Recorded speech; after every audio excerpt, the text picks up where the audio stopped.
Space आपल्या प्रभागामध्ये आहे ते पहिले साफसफाई करून खडक टाकून दबाई करून लोकांना बसण्यासाठी बेंचेस झाडांची व्यवस्था केलं, झाडाला पाणी घातलं।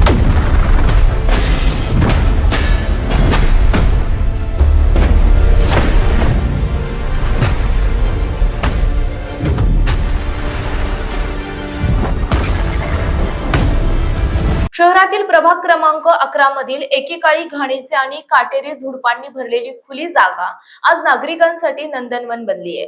साचलेले पाणी आणि डासांच्या प्रादुर्भावामुळे त्रस्त असलेल्या नागरिकांच्या समस्येवर नगरसेवक सुशील भैया दळगडे यांनी थेट तोडगा काढलाय। प्रभागातील या खुल्या जागेची संपूर्ण साफसफाई करण्यात आली आहे। जागेवर खडक टाकून दबाई करून जमीन समपातळीत आणण्यात आली। केवळ स्वच्छतेवर न थांबता या ठिकाणी आकर्षक वृक्ष लागवड करण्यात आली आणि नागरिकांना बसण्यासाठी आसनगृह अर्थात बेंचची उत्तम व्यवस्थाही करण्यात आली। प्रभागापासून मुख्य महादेव मंदिर दूर असल्याने महिलांना दर्शनासाठी लांब जावे लागत होते। ही गैरसोय लक्षात घेऊन नगरसेवक दळगडे यांनी लोकवर्गणीच्या माध्यमातून या ठिकाणी एक देखणे महादेव मंदिर उभारले। मंदिराच्या स्थापना प्रसंगी उमरग्याचे नगराध्यक्ष किरण गायकवाड यांच्या हस्ते नगरसेवक सुशील दळगडे यांचा विशेष सत्कार करण्यात आला। यावेळी नगरसेवक सचिन जाधव, शरद पवार आणि योगेश तपासाळे यांची प्रमुख उपस्थिती होती।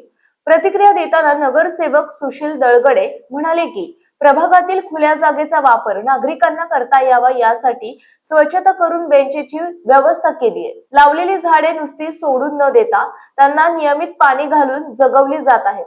जुन्या वस्तीत मंदिरे असल्याने सणासुदीला नागरिकांना दूर जावं लागायचं, म्हणूनच सर्वांच्या सहकार्याने या मंदिराची स्थापना केली आहे।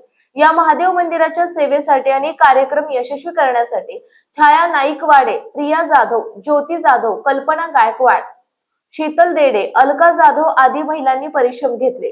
प्रभागातील घाणीचे साम्राज्य हटवून आरोग्यदायी, धार्मिक आणि सामाजिक केंद्र उभारल्याबद्दल परिसरातील नागरिकांनी नगरसेवक सुशील दळगडे यांच्या या कामाचे मनापासून कौतुक केले आहे। आपल्या प्रभागामध्ये आपल्या म्हणजे उमरगा शहराच्या बरेच प्रभागामध्ये ओपन स्पेस हे आहेत, पण त्याला योग्य ते वापर लोकांना घेता येत नाही।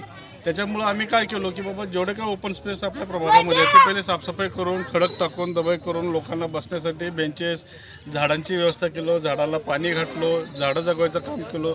त्याचबरोबर लोकांनी असं विचार केले की बाबा आता मंदिरं जे आहेत रोडच्या त्या साईडला आहेत, उमरग्याचे जे हायवे रोड आहे मधला तो त्या जुन्या वस्तीमध्ये मंदिरं आहेत मोठे मोठे, त्याच्यामुळे दर्शनासाठी किंवा सणवारा दिवशी लांब प्रवास होतो, म्हणून आपल्या प्रभागामध्ये लोकांनी एकत्रित येऊन महादेव मंदिराचं श्रावणचं महिना चालू आहे, त्याच्यामुळे त्या योगायोगानं आणि त्या मुहूर्तावर महादेव मंदिराची स्थापना जनतेने ठरवली आणि सर्वांकडून वर्गणी गोळा करून ते प्रस्थापित। सगळ्या माझ्या महिला सहकार्य केलं, तर सगळ्या बायकांनी मला सपोर्ट केलं आणि सगळ्या बायकाचं मला अभिनंदन आहे। सगळ्या बायकाचे खुश आहेत सगळ्या बायका।